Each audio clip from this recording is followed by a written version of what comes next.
the most important criteria is what? Clout.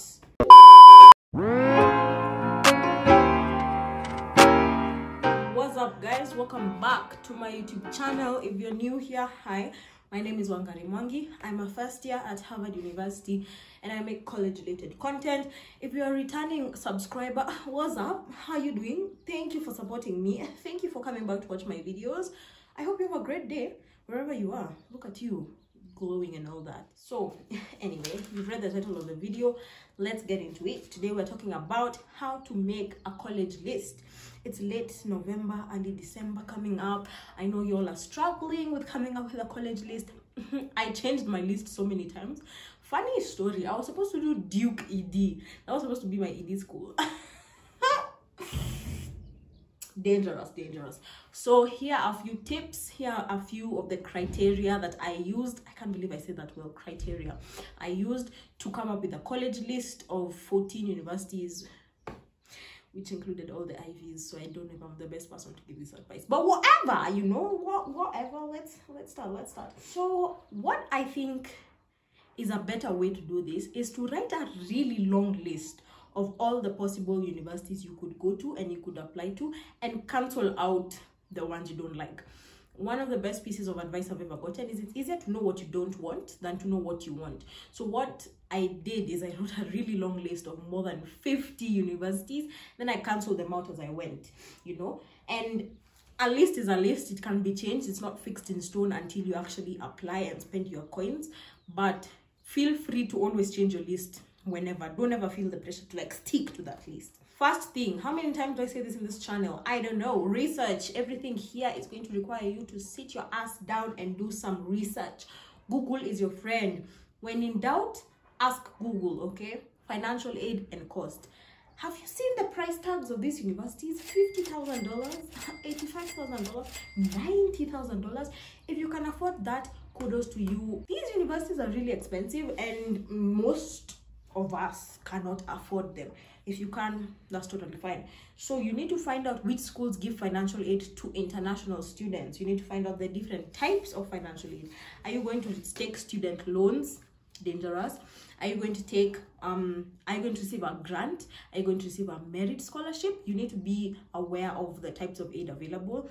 Is the school you're applying to need aware, meaning do they take in the amount you can pay into your admissions decision, or is it need blind, where whether you can pay, whether you can't pay, they really don't care? It's important to note that public schools and private schools have different financial aid policies. Most public schools will give you merit scholarships, where they'll give you a scholarship either for like your athletics, your brains, your robotics, math, things like that. Where private schools give grants, they have financial aid policies where they give grants. So you need to be aware of all these things.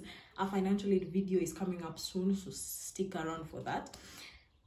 And also be aware that there are outside costs, like aside from tuition, room, board, accommodation, food, there are outside costs. If you go to a place like New York City versus a place like Ohio or whatever, New York City is going to be more expensive. There's going to be things like transport, you know. Are you going to walk around all the time? No, you need to take like the train or whatever. You need to take maybe an Uber once in a while. Sometimes you want to go and eat in a restaurant outside the dining hall. Be aware of like external costs, like mostly social costs of like hanging out with your friends, where being in a city is obviously more expensive than being in a rural place. Number 2, rankings, acceptance rates, and tiers of universities. So I put all this together because usually the lower the acceptance rate of a university, the higher the ranking. So for example, Stanford has like a 2% acceptance rate for international students, and it's ranked like number top 5 or something like that, whereas a university that has like a 40% acceptance rate might be ranked maybe number 100 or something like that, you know. So the lower the acceptance rate, the higher the ranking. And so usually this is divided into 3 categories. You need to have rich schools, or like target schools where if you get in, it's literally Jesus Christ who held the admissions officer's hand to get you in. These are schools that have less than 10% acceptance rate. So you can have like 3, 4, 5 of those. Mostly like Ivies, top 20s, kina Duke, kina Amherst, kina why do I always only know Duke and Amherst? Wait, Duke, Amherst, like Pomona, I'm blanking so hard. All those, I'll put them somewhere on the screen. The next tier of schools you need to have, you should have schools in all the 3 tiers. Please don't be an idiot like me and just have Ivies. It worked out, but it's very dangerous. Next is match schools. So match schools are schools where they're at your level, like it's probable that you'll get in. Usually, like you'll be likely to be admitted.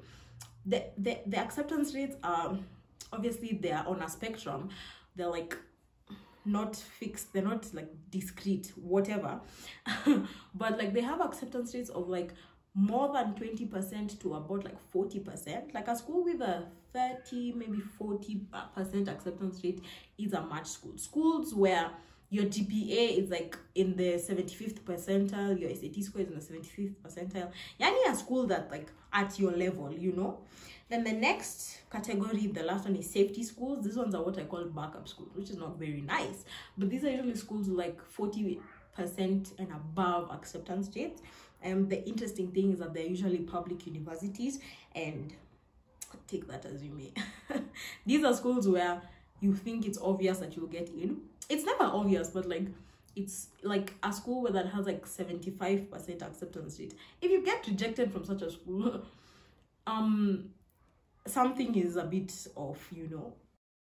Anyway, third thing is the community in the school, and this is something that a lot of like international students that I've talked to don't really consider that much. We consider things like money and ranking first, but I think it's very important to go to a school that has the community you're looking for. For me, I was looking for a community of Black African people, you know, and that's one of the main reasons I didn't go to Caltech, because I didn't want to be the only Black person literally anywhere, or the only African person, let me say that. Like 1 out of 5 African people. I didn't want to deal with that. So are you looking for an African students organization? Are you looking for a Black students organization? Are you looking for a college that's women only? That's a community. Schools like Mount Holyoke, a school like Barnard, especially like Barnard is so good. Like you get the women community. We smash the patriarchy on this channel, but like you still have the resources from Colombia. It's such a good deal. Do you want a men-only college? Do you want an LGBTQ plus aware community? Like if you want a school that's very pro, okay, not to say there are schools that are not pro LGBTQ, but like there are places in the US that are not, like we know all about conservative states, okay? If you want a school that's like, where you can openly be LGBTQ and not face that much discrimination, it's not the best thing to go to like a conservative southern state, you see. And then do you want an Asian community? Do you want a Latinx community? So many things. Do you want a Catholic community, an Islam community, a Hindu community? So many things to be considered. Find like so much of your life is social life in university, so it's important to consider things like the type of community you're looking for. Fourth thing is extracurriculars, athletics, and campus life. I know this one is like, extracurriculars, what are you talking about?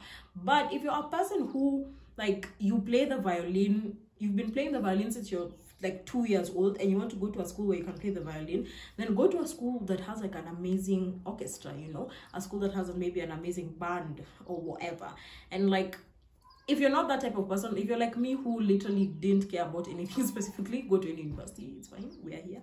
But like, if you want to go to a school that has Greek life, I know Greek life, some people are like, oh my god, I watched Legally Blonde and I want to go to Kappa Kappa Nu and Theta Theta Phi and Alpha Alpha Beta and things like that.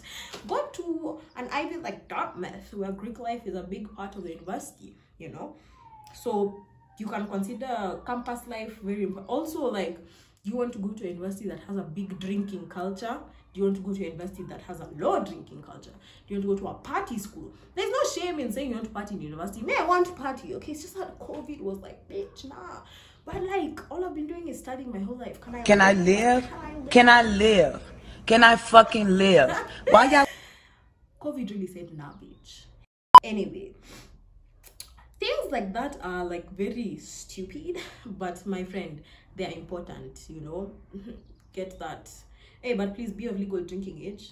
I don't condone underage drinking here.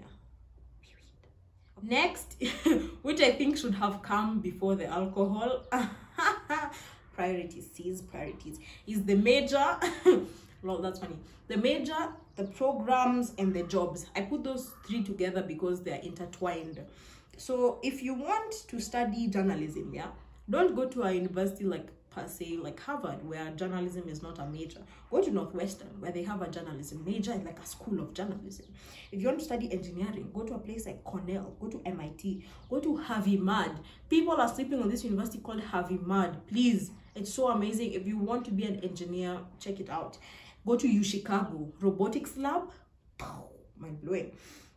If you want to do nursing, go and do the University of Pennsylvania nursing program. It's so amazing. It's fast tracked. You don't have to do pre-med, then go into nursing school later. Save yourself some years. If you want to go into business, go to Babson, where it's literally a business school. Go to UPenn, where you can take classes in Wharton. Go to Middlebury, that has an amazing business school. If you want to do law, maybe go to Harvard, where you can go to Harvard Law after. Be aware that to do law, you have to do pre-law, then you do law later. If you want to do things related to tech and you want to go into the startup world after school, go to Stanford, where it's Silicon Valley, the tech world. From your dorm room, you can check out Google. From your dorm room, you can Sawimia Zuckerberg, you know, say hi to Facebook over there, say hi to Amazon that side, you know. Okay, I'm joking, but like that's what I mean. So depending on what you want to do as a major, a program, or the jobs after, put yourself in a place where it will be easier for you to transition into that job either after university or even during. You know, get that Facebook $5,000 3-month internship. I can't believe they pay all that money for an internship. I need it. No, I don't. I'm fine. Next is location. This is number 6. Location. Do you want to be on the East Coast? Do you want to be on the West Coast? Do you want to be in the South? Please be aware of what's going on in the United States at this moment. Do you want to be in a city? Do you want to be in New York? I want to be in New York so bad. Go to Columbia, go to Barnard, go to the CUNY universities. Do you want to be in New Orleans? Do you want to witness Mardi Gras? Go to Loyola. Do you want to be in a rural place? Go to Dartmouth, where it's somewhere in Hanover, New Hampshire. Do you want to be in the suburbs, the leafy suburbs, and drive your Lamborghini? Go to New Jersey, go to Princeton in New Jersey. You can enjoy the leafy suburbs there. Things like that. Honestly, East Coast, West Coast, South aside, I don't think location is that important. Personally, I feel like being able to choose the location you can go to comes with some privilege. Because me, I was like, are you in the US? I don't care. Honestly, this was my criteria. Are you in the US? Yes. Are you not in the South? Yes. I applied. And I'm not like, please don't take my words out of context. There are some schools in southern states that are amazing, like Rice University and Vanderbilt. But honestly, I had been scarred by stories of African students in southern universities where life wasn't that great. So personally, that's why I have a slight aversion to such states, conservative states especially. That got political real quick. I'm not sorry, politics is part of life. Population size, this is also really important. Do you want a big school where you're thousands of students? Go to University of Florida, Miami. You will find thousands of students. Do you want to go to a small university like, what's like the smallest university I know? Caltech. Oh, I say Caltech nowadays. Caltech. I don't know. Where it's like 250 students in your year, where you will know everyone's name. Go to Caltech. Do what your heart desires, you know.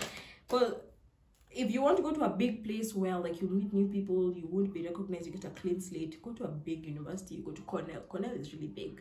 That's a good school. Last but not least is fit. Number 8. Oh, those were many. What? Number 8 is fit. Do you actually like the university? No, just sit down and ask yourself. You're Yale. Do you actually like it? That school in New Haven. Do you actually like it? You don't prefer Harvard? No, just asking. No, I'm not saying anything. I'm just asking. Jokes aside, do you actually see yourself thriving at that university? Like, obviously, many of us are not able to be on campus to go for campus tours. Like, go online. There's so many virtual campus tours nowadays. Like, actually think, can I see myself in this university? Can I see myself thriving, growing mentally, socially, academically, physically, psychologically in this university? And this is something I think is very maybe Kenyan, is that we really don't think about mental health. Because if you're in a university where it's just not your, like, you're feeling stifled and you're not enjoying your time in that university, your mental health will obviously deteriorate and you won't be able to be the best version of you. So think about it, go to social media and stalk all the schools, Instagram, Twitter, go to the websites, go and read the publications, go and read the newspapers, go and read the student blogs, learn almost everything you can about that university. You will just have that gut feeling, that like, anyway, me, I can't go to this university. And there's others who will be like, I like this one. In all honesty, I did apply to universities that I didn't like. One being Brown. I'm not saying Brown is a bad school. Amazing school. I would be honored to go to Brown. But like, I didn't like it. I didn't like the open curriculum, but I still applied. So I do understand that sometimes you don't have the capabilities to like say, oh, because me, I don't like Yale, I'm not applying to it. Obviously be reasonable. You know what I'm trying to say. And then things like weather. Please, if you hate winter, what are you doing in Dartmouth? What are you doing in New Hampshire? Don't go to Colorado. If you hate winter, unafanya nini University of Boulder, Colorado Boulder mountains. If you hate the sun, are you a vampire? Anyway, if you have like sun issues, if you have like skin issues with the sun, if the sun makes you really irritated and just mad, what are you doing in Miami? Whoa. What are you doing in Miami? Whoa. Go to Colorado. Okay, so what I'm saying is weather is important, my friends. Seasonal depression is real. It is. I'm not gonna read, but it's real. Then next is friends. Like, still in that fit, friends. If all your friends are on the West Coast and you're in the East Coast, vice versa, you might make new friends, but like, keep that in mind. Also, family. Do you have family in Pennsylvania? Go to Pennsylvania. Just go and save yourself some money and get some good home food. But fit is like, I think fit has a lot of aspects, but the main one is if you actually like the university. The rest are like iffy. Take that as you may. And last but not least, the most important criteria is what? Clout. Personally, I'm a clout chaser and I cannot hide it. I went to Alliance and I go to Harvard now. Point base is conclusion of this video. If you're chasing clout, welcome to Harvard. I can't believe I just said that. No. Anyway, if you watched thus far and you have enjoyed this video and my Ariana Grande moments right here, what am I doing? Thank you for watching this video. If you feel like reaching out to me to ask me any more questions, my social medias will be on the screen. Feel free to leave a comment down below telling me what you liked, what you didn't like, any questions you have. Like this video, like this, subscribe, hit that red juicy button down there and it turns gray and it will say subscribed. Kuna bell up, there's a bell icon, you can tap it so that you can be notified every time I get a video. I post a video. Anyway, thank you for watching. See you in my next video. Okay, thanks. Bye.